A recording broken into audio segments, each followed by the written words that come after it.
Hello viewers, আসসালামু আলাইকুম। Welcome to my channel. So আজকে আমি আপনাদের সাথে শেয়ার করব নাগা উইংস রেসিপি। এখানে আমি 8টা নাগা উইংস নিয়ে নিয়েছি। এগুলোকে এখন ম্যারিনেট করব। এখানে দিয়ে দিলাম 1 টেবিল চামচ সয়া সস, 1 টেবিল চামচ গোলমরিচ গুঁড়া, 1 টেবিল চামচ আদা রসুন বাটা এবং দিয়ে দেব স্বাদ মতো লবণ। এটাকে ভালো করে ম্যারিনেট করে রাখবো 5 মিনিটের জন্য। এরপর ময়দাটা কোট করে নেব। ময়দাটা কোট করার জন্য আমি এখানে নিয়ে নিচ্ছি 1 কাপ পরিমাণের ময়দা এবং 1/4 কাপ কর্নফ্লাওয়ার, স্বাদ মতো লবণ, 1 টেবিল চামচ গোলমরিচ গুঁড়া, 1/2 টেবিল চামচ লাল মরিচের গুঁড়া। এগুলোকে ভালো করে মিক্স করে নেব। এরপর ময়দাটাকে মিক্স করা হয়ে গিয়েছে। এরপরে উইংসগুলো দিয়ে ভালো করে কোট করে নেব।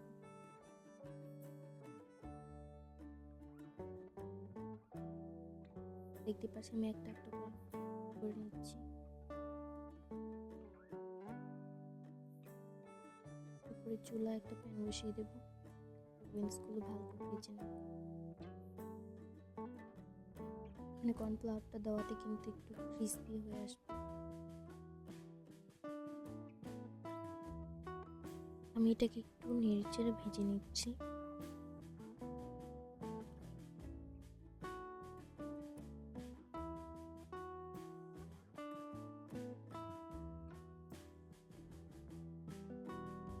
তো ভাজা হয়ে গেছে। আমি এটাকে নামিয়ে নেব। আমি এখানে একটা প্যান নিয়ে নিচ্ছি আর একটা রসুন কুচি নিয়ে নিচ্ছি। এটাকে ভালো করে অল্প আঁচে ভাজতে হবে। দেন এখানে দিয়ে দেব red chilli sauce, tomato sauce. তারপরে এখানে দিয়ে দেব 1 টেবিল চামচ সয়া সস।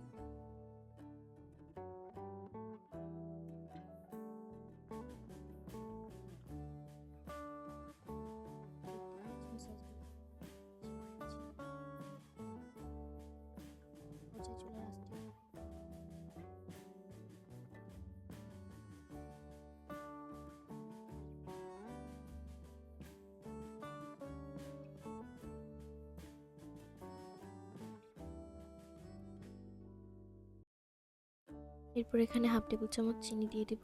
এটাকে ভালো করে মিক্স করে নেব। পরে ভেজে রাখা উইংসগুলো দিয়ে দেব।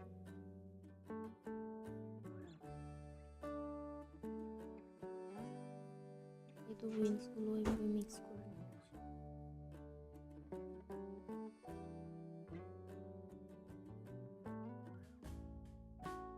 উইংসগুলো অলমোস্ট মিক্স হয়ে গিয়েছে সসের সাথে। এই তো নাগা উইংসটা অলমোস্ট রেডি হয়ে গিয়েছে। আপনারাও চলে বাসায় এরকম নাগা উইংস ট্রাই করে দেখতে পারেন।